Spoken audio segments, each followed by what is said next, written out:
Assalamualaikum warahmatullahi wabarakatuh. Semoga anak-anak ibu di rumah dalam keadaan sehat walafiat dan tetap semangat untuk belajar. Bertemu lagi dengan ibu bidang studi Al-Quran Hadis. Nah, kita sekarang memasuki bab kedua, yaitu dengan materi hukum bacaan qalqalah. Anak-anak ibu tahu nggak sih apa itu qalqalah? Nah, silahkan perhatikan, ibu akan menjelaskan tentang hukum bacaan qalqalah. Sebelumnya, ibu akan memberitahu tujuan dari mempelajari hukum bacaan qalqalah adalah yang pertama, agar kita mengetahui apa itu yang dimaksud dengan qalqalah. Yang kedua, bisa membedakan antara hukum qalqalah sugro dan qalqalah kubro. Gunanya adalah agar ketika kita membaca Al-Quran atau anak ibu yang masih iqra bisa membaca dengan tajwid atau hukum yang benar. Oke, yang pertama, pengertian qalqalah. Anak ibu bisa buka halaman 27 jika tulisan ibu tidak jelas. Qalqalah secara bahasa artinya bergetar atau memantul. Sedangkan menurut istilah, memantulkan atau menggetarkan suara ketika membaca lafal yang terdapat sukun atau tanda waqaf. Seperti bola, anak ibu tahu bola kan? Ketika bola itu kita jatuhkan ke lantai, dia akan menimbulkan suara, kemudian bola tersebut akan loncat ke atas. Nah, itulah yang disebut dengan pantulan pada bola. Nah, sedangkan dalam Al-Quran ada beberapa huruf yang menimbulkan pantulan atau disebut dengan qalqalah. Nah, huruf qalqalah ada 5 hurufnya, yaitu ko, to, ba, jim, dan dal. Nah, hanya ada 5 huruf hijaiyah yang dapat memantulkan suara atau menggetarkan suara ketika kita membacanya.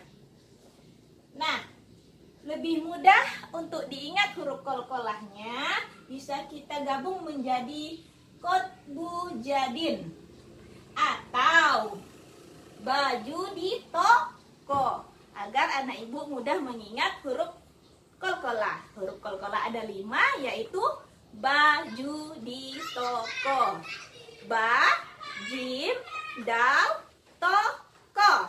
Nah, mudah kan mengingat huruf qalqalah? Hanya ada 5. Nah, kemudian masuk yang kedua, pembagian hukum bacaan qalqalah.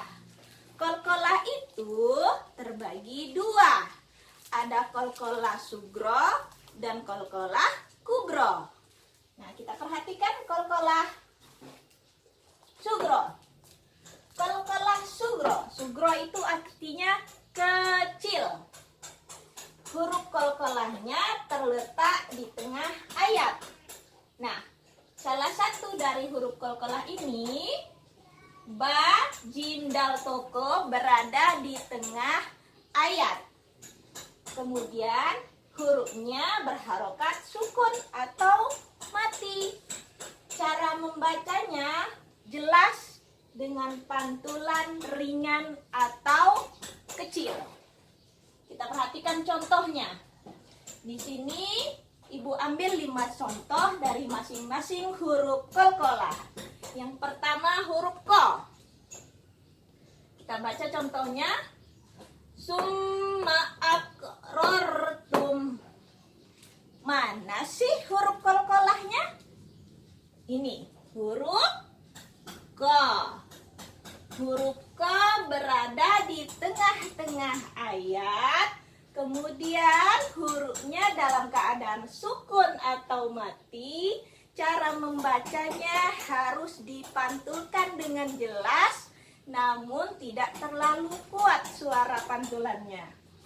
summa aqrartum. Aqrartum, bukan dibaca summa aqrartum, salah ya. Aqrartum. Nah, kemudian contoh yang kedua dari huruf to. Inna batsya rabbika. Inna batsya rabbika. Yang mana huruf qalqalahnya? Ya, huruf to. Lanjut. Yang ketiga huruf ba. Yaslan narol kubra. Yaslan narol kubra. Yang mana huruf qalqalahnya? Huruf ba. Lanjut. Yang keempat huruf ja. Ala roj'ihi. Ala roj'ihi. Yang mana huruf qalqalahnya? Huruf ja. Contoh terakhir, huruf dal. Wa ma adraka. Wa ma adraka. Ya, huruf qalqalahnya adalah huruf dal. Nah, ini yang kelima ini adalah contoh dari qalqalah sughra yang letak hurufnya berada di tengah ayat dalam keadaan sukun, maka harus dibaca dengan pantulan yang ringan atau kecil. Yang pertama tadi huruf ko, summa aqrartum. Yang kedua huruf to, inna batsya rabbika. Yang ketiga huruf ba, yaslan narol kubra. Jangan dibaca kubro, tapi kubro. Yang keempat, ala roj'ihi. Ala roj'ihi. Yang terakhir, wa ma adraka. Nah, itulah yang disebut dengan pantulan atau dalam bahasa Arabnya disebut qalqalah. Lanjut kita masuk yang B, qalqalah kubro. Nah, kalau qalqalah sughra tadi artinya kecil, sedangkan qalqalah kubro artinya besar. Apa sih yang besar? Pantulannya.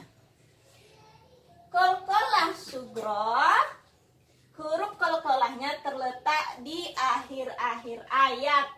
Baik dia berharokah fathah, dhammah, kasrah. Namun karena dia berada di akhir ayat, maka dibaca sukun atau mati. Dikarenakan ada tanda waqaf atau tempat berhenti. Cara membacanya sangat jelas dengan pantulan yang lebih kuat. Kalau sughra tadi pantulannya ringan, sedangkan kubro pantulannya kuat atau besar. Kita perhatikan contohnya, ada 5 juga. Yang pertama huruf ko.